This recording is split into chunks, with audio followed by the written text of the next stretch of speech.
Mes frères bien-aimés, vous vous rendez compte de la chance que nous avons, c'est quand même incroyable quand on y pense, mais justement on n'y pense pas. Notre Seigneur Jésus-Christ qui est présent dans le ciel de son Père est aussi ici au milieu de nous, dans le tabernacle, dans le Saint-Évangile, et tout à l'heure vous allez le recevoir avec moi. Mais c'est extraordinaire, et voyez, je pense que notre cœur ne réalise pas suffisamment ce miracle permanent que Dieu notre Père nous offre en nous offrant son Fils.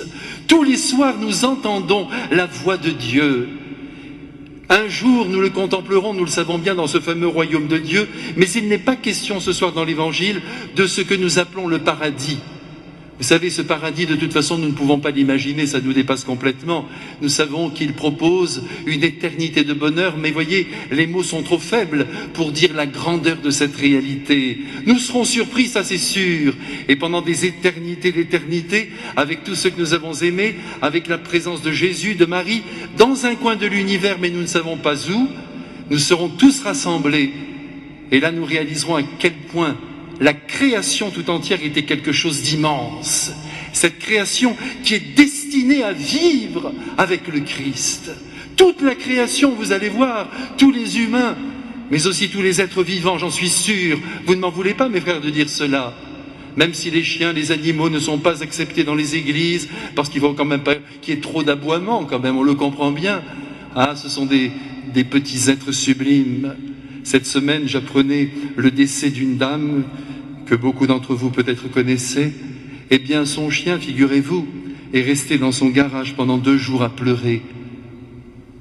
Vous vous rendez compte, mes frères, de temps en temps, les animaux nous apprennent à vivre. Et c'est pourquoi, comme saint François d'Assise, et comme de nombreux saints qui ont un cœur qui vibre, parce que normalement les saints ont un cœur qui vibre, il faut aimer tout ce que nous rencontrons, tout ce que nous croisions, tout ce que nous voyons, excepté le mal.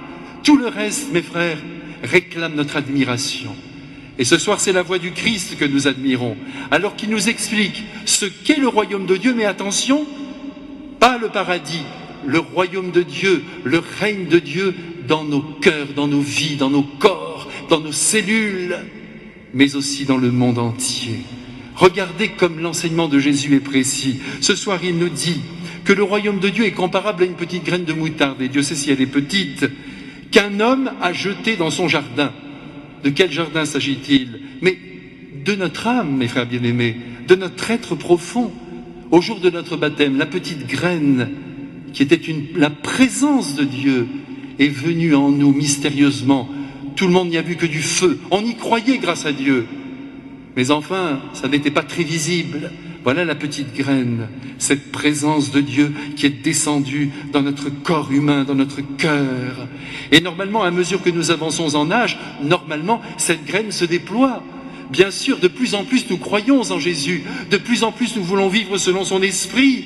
Et alors que notre intelligence se déploie, nous découvrons sa sagesse que nous voulons mettre en pratique, même si en nous, nous sentons bien sûr poindre souvent de grandes résistances. Ça n'a pas d'importance. Ce qui compte, c'est cette volonté de coller aux attentes de Jésus. Et normalement, je vous le disais il y a un instant, cette graine grandit, grandit et devient, si l'on suit le Christ, et il est bon de le suivre, un grand arbre. Un grand arbre, eh bien mes frères bien-aimés, c'est tout simplement le symbole d'une vie complètement unifiée. De temps en temps, peut-être dans votre vie, vous avez rencontré ou vu, même à la télévision, de très grands spirituels. Pensez à Jean-Paul II, à Mère Teresa, des êtres très unifiés. Dieu s'était emparé de tout leur être. Le royaume de Dieu était parfaitement assumé par eux, si vous voulez, dans les fibres de leur être.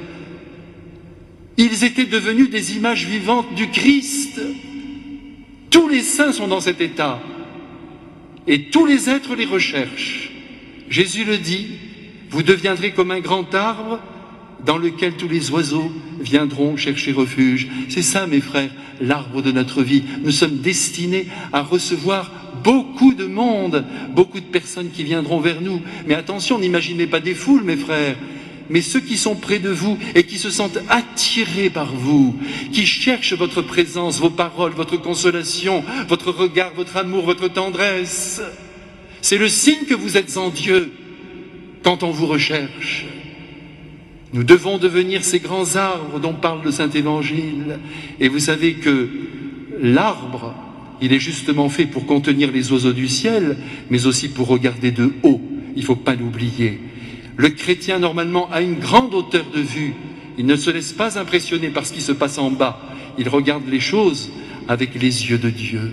Et lorsque vous voyez un homme, mes frères bien-aimés, qui relativise les souffrances d'ici-bas, et qui est pas capable de regarder les choses avec grande sagesse, sans rien exagérer, sans rien dramatiser, en sentant que tout est éphémère ici-bas, y compris la douleur, vous êtes sûr que cet être est en Dieu et ressemble au Christ. Alors, mes frères bien-aimés, ce soir, nous recevons cette belle leçon de Jésus. Il faut que nous ressortions ce soir en nous disant que nous devons devenir ce grand arbre, que cette graine de la présence de Dieu va se développer en nous. Et vous savez comment? Évidemment par la prière, c'est évident, parce que plus vous êtes en contact avec un être, plus vous finissez par lui ressembler. Ça, c'est évident.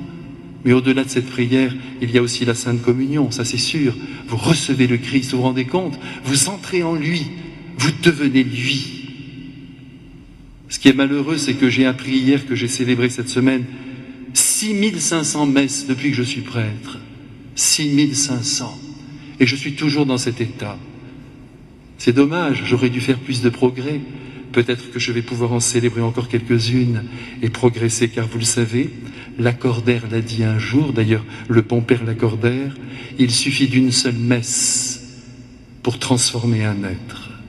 Alors tout à l'heure, quand vous recevrez Jésus, dites-vous que c'est Dieu que vous recevez et que la puissance de cette divinité doit mettre à mort tout ce qu'il y a en vous. Non pas de trop humain, attention, au contraire, mais de tout ce qui pourrait mettre en péril la grandeur de votre humanité. Et puis Jésus ce soir prend un deuxième exemple, c'est l'exemple de cette femme qui va cacher un peu de levain dans 3 mesures de farine. Ces 3 mesures, mes frères bien-aimés, c'est l'univers tout entier, ce sont nos familles, nos villes, nos villages, notre société, le monde. Et comme moi, vous avez remarqué que c'est une femme que Dieu choisit pour transformer l'univers. Alors évidemment, nous pensons à notre mère qui est là et qui veille sur chaque pays, j'en suis sûr. Et nous, elle est la patronne de la France. Et en même temps, elle veille sur chaque famille, qui est une petite société. Ah, la Sainte Vierge, elle est fabuleuse. Heureusement que nous l'avons. Vous voyez, en ce moment, elle entend ma voix, elle est contente que je parle un peu d'elle. Et alors que je l'évoque, eh bien, elle me dit, dis-leur bien que c'est mon Fils qui tient tout en main, qui est l'axe de lumière de tout l'univers. Mes frères bien-aimés, nous sommes enveloppés par la Sainte Famille d'une manière merveilleuse. Et les femmes ici-bas, mes frères, c'est l'occasion pour moi de le redire ce soir, sont chargées de faire grandir le royaume de Dieu, le règne de l'amour, le règne de la foi, le règne de l'espérance. C'est le rôle des femmes. Parce que ce sont les chefs-d'œuvre de Dieu, je ne crains pas de le dire. Elles peuvent incarner jusqu'à la délicatesse de Dieu. Mais il faut qu'elles restent à leur place, qui est la première place. C'est la petite dernière, ne l'oubliez pas, donc la petite préférée de Dieu, mais aussi la plus fragile. Et c'est pourquoi le démon l'attaque toujours. Vous savez, mes frères bien-aimés, croyez-moi, et je sais que vous me croyez, que vous me faites confiance, mais vous pouvez vous-même vérifier la justesse de ce que je vous dis. Quand on touche à la femme, on met tout par terre. Enlevez la maman d'une famille. Prenez une femme qui, dans son couple, commence à avoir des doutes, c'est terminé. Tout s'écroule. L'homme peut faire n'importe quoi, mais il peut revenir aussi, très rapidement, parce qu'il se rend compte qu'il est allé trop vite, parce que c'est le propre des hommes de faire vite, de dire des mots dans lesquels ils n'ont mis aucune confiance, mais ça sort. Tandis que la femme, c'est beaucoup plus complexe. Et quand elle dit « c'est fini », d'ailleurs ça me détruit toujours quand j'entends cela. Quand des femmes me disent « vous savez, je ne ressens plus rien pour mon mari, j'en ai les bras qui tombent et mon cœur qui chancelle », je me dis « mais comment est-ce possible ?» Ce sont des petites poteries du cristal de Sèvres. Et donc il faut faire très attention. Et quand la femme, je le redis, n'est plus à sa place, quand elle n'est plus celle qui donne l'amour, qui le protège et qui le garde, la patte ne lève pas. Il faut le levain de la beauté de la femme. Mes frères bien-aimés, quand je pense qu'on accuse l'Église d'être misogyne, pas du tout. Il y a beaucoup de femmes d'ailleurs dans l'Église qui aident, mais il faut surtout qu'elles soient présentes dans l'amour humain auprès de leurs enfants, de leurs maris. C'est elle, le ciment de notre univers. Nous allons prier ce soir pour toutes les femmes de la terre, pour qu'elles sentent qu'elles se réalisent dans l'univers de l'intimité et de l'amour, et qu'elles tiennent tout, à condition qu'elles veuillent bien assumer leur mission unique dans l'humanité. Mes frères bien-aimés, ce royaume de Dieu qui est en nous maintenant, vous le savez, il faut le faire grandir. Vous savez que Friedrich Nietzsche a dit « Le royaume de Dieu est un état du cœur ». Et il avait raison. Il faut veiller sur son cœur. Qu'est-ce qu'il y a dans notre cœur?